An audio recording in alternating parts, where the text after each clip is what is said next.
আজ হইল 19 মে 2026 দিন হইল মঙ্গলবার। আজ এর ইনফরমেশন মাতাফে কিয়ান জানা যাচ্ছে হোয়াইট হাউস মাঝে ওয়াশিংটন ডিসি মাঝে কিছু জর্নালিস্ট সকলে টিয়া মাঝে ডোনাল্ড ট্রাম্প হুসাল দেখি স্যার তুই ইরানরে যেগো এটেক করিব হই বা কেন নয় এই সুলাম মাঝে ডোনাল্ড ট্রাম্পে হদ দেখি আর এটে কি বা ডিলে করি ফেলাই কিয়া ইরানার দে ইউএস এর মাঝে আমারটা নেগোসিয়েশন বালা চলত দেতে লাভলি ওরে তো আর দেখো তো আই সৌদি আরবিয়া ইউএই কাতার ইন লইরিও হতা হই ইরানরে মোটিভেট করি লাভলি ওরে তলে ইতারাইও আর ডইলামিক কদ সুয়ারিজ গজে ইরানের ওরে জলতি স্ট্রাইক নগরি লাভলি ওরে এত লাভলি আর ইরানের ওরে যেগো এটেক গরিবার আছে এটেক ইবারে ফিস্তানি গি গই I put it off for a little while, hopefully maybe forever, but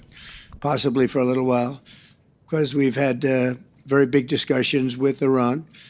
and we'll see what they amount to. I was asked by Saudi Arabia, Qatar, UAE, and some others if we could put it off for 2 or 3 days, a short period of time, because they think that they are getting very close to making a deal, and if we can do that where there's no nuclear weapon going into the hands of Iran, I think, and if they're satisfied, we will be probably satisfied also. We're not going to let Iran have a nuclear weapon. So I was called by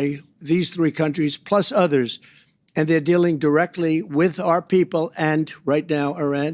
And there seems to be a very good chance that they can work something out. If we can do that without bombing the hell out of them, I'd be very happy. তোলে মেন negotiation নট দ্য হক্কা রিজনের জরিয়া যেন নাকি Iran একখান শরত থাকি অনারা হই পার তোমারা হনত মাঝে আর এটেক নগরিবা দিয়ে আনার এগ্রিমেন্ট দিয়া ফুরিব ইয়ান লইরে ইউএস এ রাজি নাই এন্ড মানে ইউএস তো ইরানের ওরে আর বারবার এটেক করিবার নিয়ত আছে আর একখান শরত দেখি ইউএস এ হয়তো সাত দেখি 700 কেজি ইউরেনিয়াম তোমারা তো আরারে দিফেলা ফুরিব ইরান হয়তো সাত দেখি আর হনত মাঝে ইয়ান না পারিম ইউরেনিয়াম আর রাখিম ইয়ান আর হক আর নিউক্লিয়ার ডিল করি পারিম দে ইউএসএ হয়তো সাত দেখি ইরানের মাঝে যেদুগু নিউক্লিয়ার ফেসিলিটি বানিয়ে দে এনার্জি টাওয়ার অকল আছে ফেসিলিটি অকল আছে ইন বিজ্ঞানের বাই ফেলা ফুরিব ইয়ানের মাঝেও ইরান রাজি নাই তাহলে ইরানের আর একখান শরত আসিল দেখি ইউএস আর দেশের আইলে আর ওরে এটেক গরনের পরে আর তো 270 বিলিয়ন টিয়ার ধন সম্পত্তি লুসানি ইন বিজ্ঞান গুনারি দিয়া ফুরিব ইউএসএ হয়তো সাত দেখি আর ইয়ানো দিনে পারিম ইয়া এন হলে অনারা বাপ ইউএস আর ইরানের মাঝে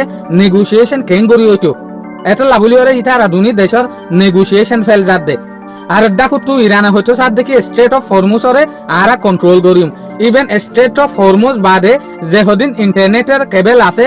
দরিয়ার তলে ইনর পর্যন্ত আর চলিম দে ইয়া ইন্টারনেটের কেবল যেন তারা স্টার্ট করছে দরিয়ার তলতো যেন তারা ইন ইস্তেমাল করে এ কোম্পানি নতুন আরারে টিয়া দিয়া করিব তলে সাইড দিয়ে দিনিয়ান দেশ ইরান আর ইউএস দিনিয়ান জিদ্দরিও রেছে এটাকে একখান দেশের মন তো একখান দেশ নড়ে একখান দেশের মন তো একখান দেশ নজুকের এটা লাভলিওরে ডিল ইবা নদ দিয়া আর ইরানে যে হদিন শরত দিয়ে ইনহন নামানা যাদের শরত ন ইন পর্যন্ত ইউএসএ নামানের এটা লাভলিওরে ডিল নদ দে শুকরিয়া আজের খবর দূর আসসালামু আলাইকুম ওয়া রাহমাতুল্লাহি ওয়া বারাকাতুহু।